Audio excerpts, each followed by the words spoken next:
friends, welcome to Kodak cooking. இந்த வாரம் ஃபுல்லாவே தக்காளி யூஸ் பண்ணாத ரெசிபி தான் நம்ம பார்த்துட்டு இருக்கோம். அந்த வரிசையில இன்னைக்கு பார்க்க போற ஒரு ஸ்பெஷலான ரெசிபி என்ன அப்படின்னா புதினா சட்னி தான். புதினா சட்னியில என்ன ஸ்பெஷல் அப்படின்னு கேட்டிங்கன்னா இதுலயும் தக்காளி யூஸ் பண்ணவே இல்லை.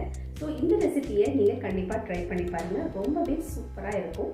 இது ரொம்ப சீக்கிரமாக செஞ்சிடலாம். இட்லி தோசை எல்லாத்துக்குமே சூப்பராக இருக்கும். முக்கியமாக ரைஸ்க்கு ரொம்பவே சூப்பராக இருக்கும். சூடான சாதத்துக்குமே ரொம்ப சூப்பராக இருக்கும். ஸோ டிஃபனுக்கும் யூஸ் பண்ணிக்கலாம், நீங்கள் ரைஸ்க்கும் யூஸ் பண்ணிக்கலாம். இப்போ இந்த ரெசிபிக்குள்ளே போகிறதுக்கு முன்னாடி நம்ம சேனலை சப்ஸ்கிரைப் பண்ணலன்னா சப்ஸ்கிரைப் பண்ணிக்கோங்க, பெல் பட்டனும் மாற்றிக்கோங்க. அப்போ தான் நான் போடுறப்போ உங்களுக்கு வந்து சேரும். இப்போ வீடியோக்குள்ளே போகலாம்.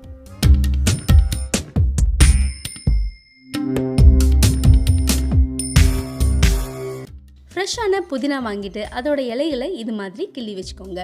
2லேருந்து தண்ணியில் போட்டு நல்லா அலசி எடுத்துருங்க. மண் எல்லாமே கம்ப்ளீட்டாக உங்களுக்கு வந்துடும். இப்போ தக்காளி இல்லாமல் புதினா சட்னி எப்படி செய்யுதுன்னு பார்க்கலாம். கடாய் எடுத்துகிட்டு 1 டேபிள் ஸ்பூன் எண்ணெய் சேர்த்துக்கோங்க. 1 ஸ்பூன் உளுத்தம்பருப்பு சேர்த்துக்கோங்க.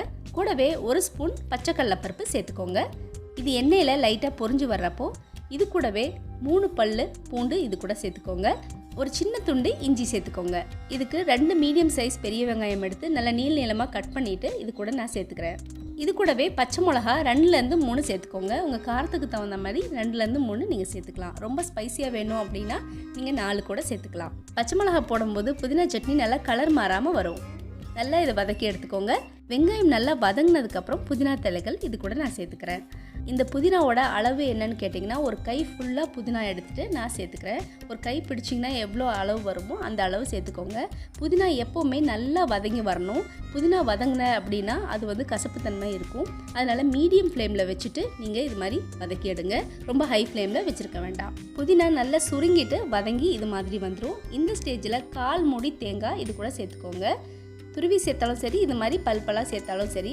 சேர்த்துட்டு ஸ்டவ் ஆஃப் பண்ணிடுங்க. இது நல்லா உங்களுக்கு ஆறி வரட்டும். ஆறினதுக்கப்புறம் நம்ம மிக்ஸி ஜாரில் சேர்த்துட்டு அரைச்சிக்கலாம்.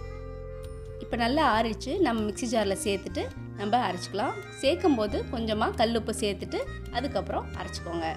சூப்பரான புதினா சட்னி ரெடி ஆயிடுச்சு. இதுக்கு நம்ம தாளிப்பு ரெடி பண்ணிக்கலாம். எண்ணெய் ஊற்றி கடுகு உளுத்தம்பருப்பு சேர்த்துட்டு ஒரு வரமிளகா கிள்ளி சேர்த்துட்டு கருவேப்பிலை சேர்த்துட்டு இது கூட சேர்த்துக்கோங்க. அவ்வளோ டேஸ்ட்டாக இருக்கும் இந்த புதினா சட்னி. இது இட்லி தோசை பணியாரம் ஊத்தாப்பம் எல்லாத்துக்கும் சூப்பராக இருக்கும்.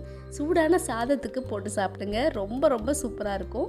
தக்காளி இல்லாமல் இதே அளவுகளோட கலர்ஃபுல்லாக புதினா சட்னி செஞ்சு பாருங்கள். இன்றைக்கி நான் சூடாக வெங்காய தோசை நல்லா கிறிஸ்பியாக ஊற்றி இது கூட நான் டேஸ்ட் பண்ண போகிறேன். உங்கள் வீட்டில் நீங்கள் செஞ்சுட்டு எப்படி இருக்குன்னு சொல்லுங்கள். பிடிச்சிருந்தா உங்கள் ஃப்ரெண்ட்ஸ் அண்ட் ஃபேமிலிக்கும் ஷேர் பண்ணுங்கள்.